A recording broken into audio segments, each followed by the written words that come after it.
Assalamualaikum warahmatullahi wabarakatuh. Perkenalkan, nama saya Raisa Zuhra dengan nomor NPM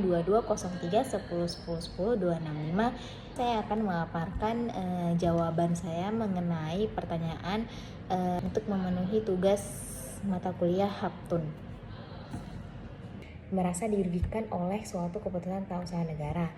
Keputusan ini biasanya dikeluarkan oleh pejabat atau badan pemerintahan seperti surat keputusan, izin atau kebijakan tertentu yang bersifat final dan berdampak hukum. Ada beberapa alasan mengajukan gugatan ke Petun. Yang pertama yaitu adanya keputusan Tun yang bertentangan dengan peraturan perundang-undangan. Jika keputusan yang dikeluarkan oleh badan atau pejabat tata usaha negara melawan aturan yang berlaku, maka kita dapat mengajukan ke Peradilan Tata Usaha Negara atau Petun.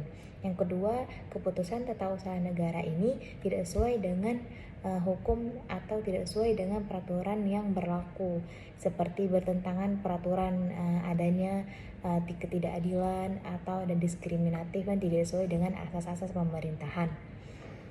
3. Badan atau pejabat tata usaha negara yang tidak memperhatikan semua kepentingan yang tersangkut sehingga dapat merugikan siapapun. Proses penerbitan keputusan tata usaha negara ini tidak sesuai dengan prosedur, seharusnya harus sesuai prosedur dan tidak melanggar waktu-waktu tertentu. Yang keempat, adanya penyalahgunaan wewenang pejabat atau badan pemerintahan yang menggunakan kekuasaannya untuk tujuan yang tidak sesuai seperti kepentingan pribadi atau melampaui kewenangan yang diberikan. Nah, kemudian ada beberapa dasar hukum dan alasan kita mengajukan gugatan ke PT UN. Yang pertama itu untuk mengajukan gugatan itu kita terdapat ada beberapa undang-undang yang mengatur tata cara dan syarat pengajuannya. Yang pertama ada dasar hukumnya yaitu pasal 1 pertama itu pasal 53 ayat 1 Undang-Undang Nomor 5 Tahun 1986 tentang Peradilan Tata Usaha Negara sebagaimana telah diubah terakhir dengan Undang-Undang Nomor 51 Tahun 2009, yaitu setiap orang atau badan hukum perdata yang merasa kepentingan yang dirugikan oleh suatu keputusan maka dapat mengajukan gugatannya untuk meriksa keabsahan keputusan tersebut. Yang kedua itu pasal 87 Undang-Undang Nomor 30 Tahun 2014 tentang Administrasi Pemerintahan, yang mana gugatan ke Petun dapat diajukan jika terjadinya keputusan atau tindakan administrasi pemerintah yang melanggar hukum termasuk penyalahgunaan wewenang.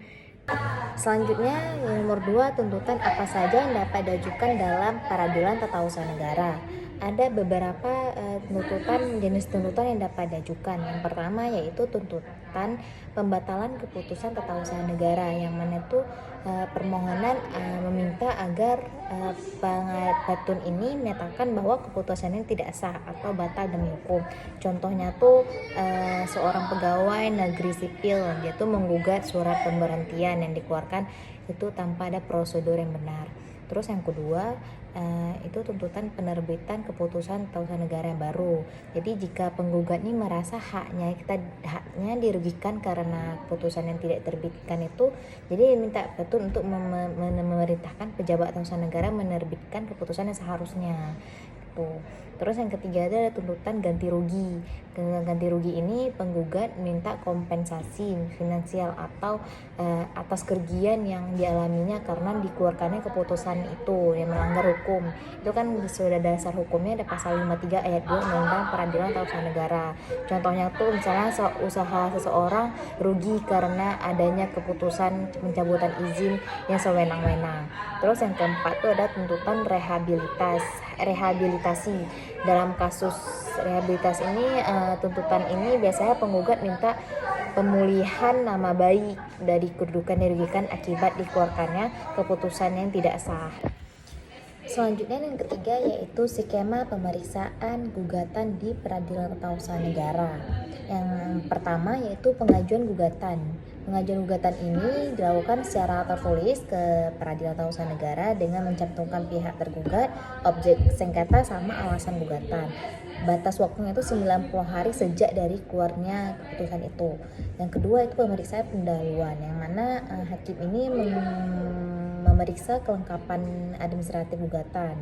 Terus yang ketiga ada upaya perdamaian, yang mana sebelum masuk pemeriksaan pokok tuh hakim ini biasanya menawarkan mediasi atau perdamaian antara kedua belah pihak.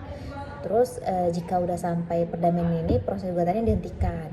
Nah, selanjutnya itu pemeriksaan persidangan. Ini terdiri dari ada pembaca gugatan, penggugat menyampaikan alasan gugatannya, terus tergugat menjawab, ada replik duplik, terus ada pembuktian sama kesimpulan. Nah, selanjutnya itu ada putusan hakim. Hakim ini memutuskan perkara berdasarkan fakta yang ditemukan di persidangan. Putusan dapat berupa menerima gugatan, keputusan itu dibatalkan, atau menolak gugatan, yaitu putusan itu dianggap sah dan tidak dapat terima, berarti gugatan tidak memenuhi syarat formil. Selanjutnya itu ada pelaksanaan putusan, yang mana jika putusan menyatakan putusan ini tidak sah, tergugat wajib melaksanakan putusan dalam jangka waktu tertentu. Jadi jika tidak dilaksanakan, penggugat ini dapat mengajukan eksekusi ke peradilan tata usaha negara dengan catatan waktu.